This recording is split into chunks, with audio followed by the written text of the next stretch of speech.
Em Ruby, uma expressão aritmética é uma chamada de método. E em Ruby também, todas as expressões retornam um valor. Mas, além das expressões aritméticas, o que são expressões em Ruby? Uma atribuição de variável é uma expressão. Uma chamada de método é uma expressão.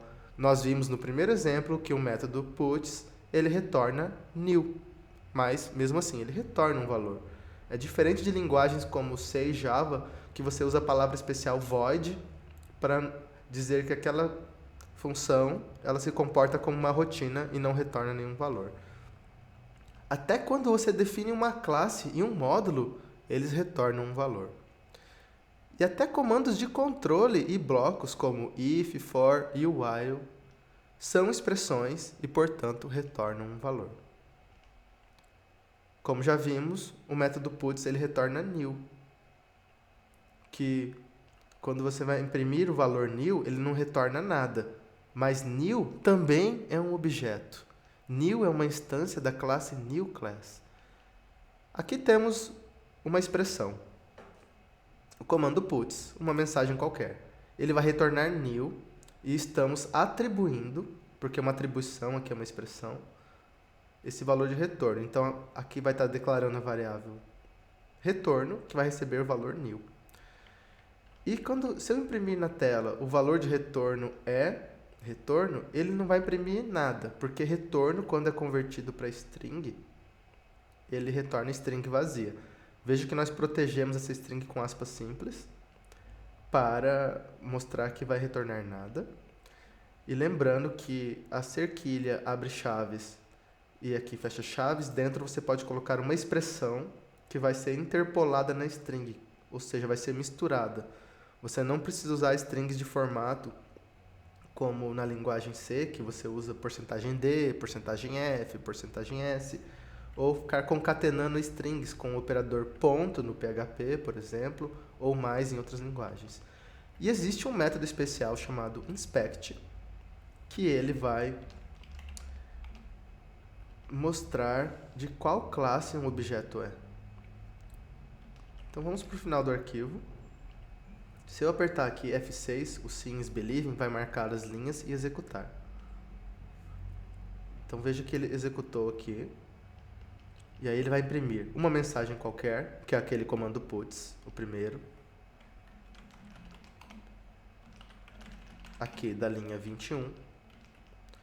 O valor de retorno é, aqui na linha 23, vai imprimir nada, porque retorno é new, e new quando converte para string, é string vazia. E aqui, mas se eu der um puts retorno.expect, ele vai mostrar que o valor de retorno é new. Ele vai converter para uma representação string. E aqui temos atribuições. Várias linguagens permitem esse tipo de atribuição múltipla, mas em Ruby ele é mais plano porque ele segue o princípio de que toda expressão retorna um resultado. Então a gente começa a ler aqui da direita para a esquerda. F recebe 0 é uma expressão que vai retornar o valor 0 e vai criar a variável f com o valor 0.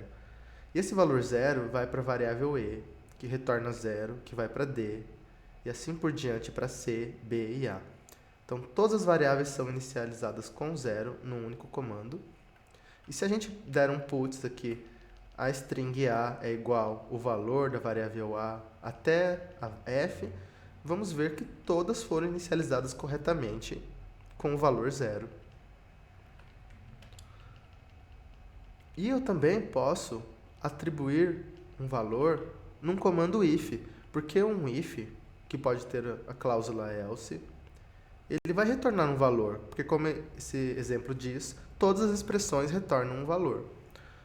Em Ruby, o if não precisa de parênteses, então você escreve if a sua expressão. Essa expressão tem essa palavra-chave true, verdadeiro, que sempre vai executar então o corpo do if. Nunca vai entrar no else, else é senão, que retornaria 20. E não temos abre chaves e fecha chaves. Você só precisa usar uma palavra end. Então o if espera um end e ele pode ter um else. Como esse if é verdadeiro, vai retornar 10. 10 vai ser o último comando executado pelo if, vai ser o retorno do if. Então agora A vale 10, porque o comando if ele é uma expressão e expressões retornam valores. Vimos aqui que em Ruby você não precisa usar ponto e vírgula. Mas se você quiser definir uma classe ou um método vazio numa mesma linha, você pode usar ponto e vírgula. Então aqui estamos criando uma classe, ela se chama A, classes começam com letra maiúscula, e vamos atribuir à variável uma classe o retorno da criação dessa classe.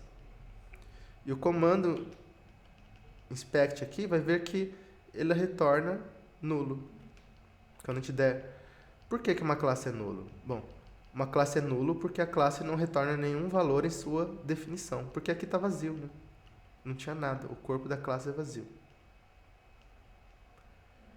Então, vimos nesse exemplo que em Ruby todos são objetos, né? Como vimos nos exemplos anteriores. Que uma expressão aritmética é uma chamada de método. E que além disso temos como expressões atribuição, a chamada de método, a definição de classes e métodos e os comandos de bloco, e todos eles retornam um valor.